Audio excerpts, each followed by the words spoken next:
अब आ जाएगा।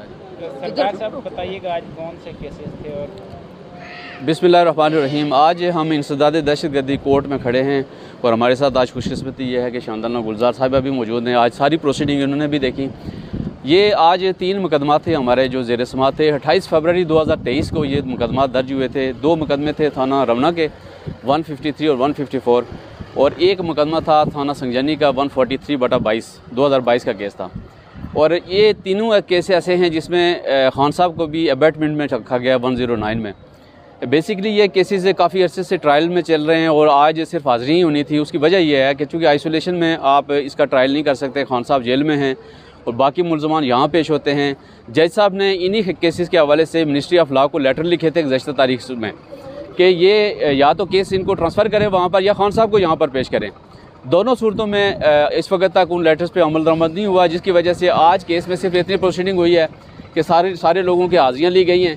लेकिन साथ साथ इन केसेस का बैकग्राउंड में थोड़ा सा बताना चाहता हूँ कि ये 2 मुकदमा जो 153 154 हैं, इसमें तकरीबन को 64 के करीब लोग थे जो जिनको नामजद किया गया था और ये सारी लीडरशिप थी ज़्यादातर इन केसेस में। इनमें से 54 लोगों को डिस्चार्ज कर दिया गया था इन मुकदमात से। आज जो बाकी मानदा जो लोग थे उनको पेश किया गया था। ये मीनवाल ये केस नंबर 2 जो इंसदाद दहशतगर्दी कोर्ट 2 है उसमें ट्रांसफ़र हो गए थे और वहाँ पर ये प्रोसीडिंग चल रही है। अब इस केस में 29/5 तारीख के लिए उन्होंने इस केस को अर्जेंट कर दिया है और कोर्ट ने आज हमें ये कहा है और अदालती अमले को भी ये डायरेक्शन दी है कि इसमें पूरी एक लिस्ट प्रोवाइड की जाए कि कितने लोगों को इस मुकदमे में शामिल किया गया, कितने लोगों को इसमें से डिस्चार्ज किया गया और अब ये कितने लोग पेश हो रहे हैं, इसमें पीओ कितने हैं और वो तफसील इंशाल्लाह 29 मई को हम दाखिल करेंगे और इंशाल्लाह कोशिश ये करेंगे कि ये किसी तरीके से ये जो केसेस बल्क में जो केसेस हमारे पाकिस्तान तहरीक इंसाफ की लीडरशिप के ख़िलाफ़ ज़ेर समाअत हैं उनको किसी कंक्लूजन की तरफ लेकर जाएँ ताकि ये लोग जो बार बार अदालतों में पेश होते हैं उनकी जान छूट सके। मैडम आप बताइएगा पहलगाम वाक़ई को 14 रोज़ से ज़्यादा गुजर गए हैं, ये किस तरफ किसी की बढ़ती जा रही है या कम होती जा रही है, आप बताइएगा ज़रा। देखें, नजम सेठी साहब जब खान साहब की हुकूमत हटाई जा रही थी वो जनरल बाजवा का डी फैक्टो स्पोक्स पर्सन था। उसी डी फैक्टो स्पोक्स पर्सन ने कुछ दिन पहले कहा है कि पहलगाम फॉल्स फ्लैग ऑपरेशन है। अगर किसी बेअकल को नहीं नज़र आता कि फॉल्स फ्लैग ऑपरेशन था, बल्कि मैंने तो एक ऑडियो देखी है, अल्लाह करी पुरानी हो वीडियो, जिसमें Khawaja Asif so called defence minister कह रहा है कि जी पाकिस्तान ने माजी में दहशतगर्द पाले हैं। मोदी तो खुद दहशतगर्द है, वो तो मरियम नवाज़ की बेटी की शादी पे खाना खाने आता था। मोदी ने अभी एक स्टेटमेंट दी है कि जी शरीफ की क्या हुकूमत होगी, जरदारी की क्या हुकूमत होगी, मैं तो बग़ैर वीज़े लाहौर गया हूँ, मैंने शादी के खाने खाए हैं। इसी तरह एक और इंडियन कोई बड़ा सा इनका गोस्वामी जो भी है एंकर, उसने कहा है कि शहबाज शरीफ से कहते हैं पाकिस्तान एक भिखारी कौम है, इनसे क्या लड़ना। याद रखें, इंडियन पॉलिटिक्स चलती है पाकिस्तान की नफ़रत पे।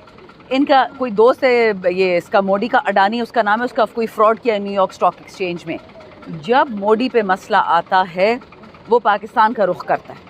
अपने मुल्क में 400 किलोमीटर अंदर कोई इंसिडेंट हुआ है, अपने फ़ौजियों को पूछो, अपने पुलिस वालों को पूछो, और मोदी की ना कोई औकात है ना कोई हैसियत है। चाइना ने उनसे 1000 किलोमीटर ले लिया ख़िता अर्ज़ का, ये कुछ कर सका? जी बस बंदर की तरह तालियां बजाता रह गया। हर दफ़ा कह रहा होता है मैं पठान का बच्चा, पठान का बच्चा। किधर से पठान का बच्चा? और जो असली पठान के बच्चे हैं उनको मत वर्गलाओ। हम पहले भी कश्मीर के लिए हमारे कबाइल आते थे, अभी भी हमारा सर हमारी जान हाजिर है पाकिस्तान के लिए। सियासत अपनी तरफ, लेकिन जो भी पाकिस्तान की तरफ गंदी नज़र उठाएगा वो खड़ा नहीं रह पाएगा।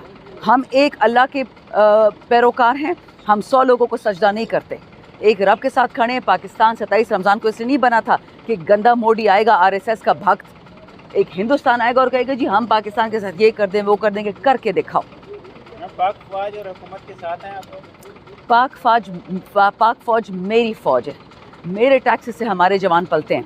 लेकिन मुझे पता है कि नवाज़ शरीफ ने, जरदारी ने, मरियम ने, शहबाज ने अब तक जो BLA हमारे जवानों को उठा के ले गई थी उसका कोई हिसाब किताब है? किसी ने बताया कि उठाया कैसे गया, वापस कैसे आएंगे? बिल्कुल, मेरे जवान, मेरा खून, मेरा पाकिस्तानी। लेकिन फॉर्म 47 की हुकूमत जो जिम्मेदार है सारी गंद की, कभी मैं उनके साथ में नहीं खड़ी हूँ। किसी मीटिंग में नहीं जाती जिससे पाकिस्तान से इमेज गलत जाता है, और बात यह है कि APC आप लोगों ने कॉल की है لیکن پہلے بھی APC میں آپ لوگوں کو بلایا گیا, آپ لوگ نہیں گئے. اب اگر آپ کو APC میں دعوت دی جائے تو آپ لوگ شرکت کریں گے؟ آپ بات کریں جی نیشنل سیکیورٹی کانفرنس کی, وہ بلاول اور مریم کے لیے ہوئی تھی کہ مریم بلاول کو ایک سال کے لیے پرائم منسٹر بنا دیا جائے. وہ پاکستان کے لیے نہیں کی گئی تھی. جس گندے آدمی نے عمران خان پہ اٹیک کیا وزیر آباد میں, اس گندے آدمی کے لیے محسن نقوی جب CM تھا اس کے لیے انتظام کیا جاتا تھا ویڈیو کیمرے کا, ویڈیو لنک کا, کہ اس کو عدالت میں کوئی تکلیف نہ ہو اس قاتل کے بچے کو. اور عمران خان کے لیے اتنی امپورٹنٹ میٹنگ ہے نیشنل سیکیورٹی کاؤنسل کے لیے, تو آپ کیمرہ ارینج نہیں کر سکتے عمران خان کے لیے؟ جب سنجانی کا جلسہ کینسل کرنا ہوتا ہے تو جی جیل کے دروازے کھول جاتے ہیں, اسپیکر صاحب اڈیالہ کھلوا دیتے صبح 6 بجے بھی 8 بجے بھی. لیکن جب اتنی امپورٹنٹ میٹنگز ہوتی ہیں, all parties conference, national security meetings, اس میں نہ عمران خان کے لیے دروازہ کھلتا ہے نہ عمران خان کے لیے ویڈیو کیمرہ ہوتا ہے. یہ بدنیت ہے, یہ بےایمان ہے. یہ صرف PTI سے ایک تھپکی چاہتے ہیں کہ ان پہ کوئی تھپکی مار دے کہ جی بالکل ہم آپ کے ساتھ کھڑے ہیں. نہیں, ہم پاکستان کے ساتھ کھڑے ہیں, ان چور غداروں کے ساتھ ہم کبھی نہیں کھڑے ہوں گے.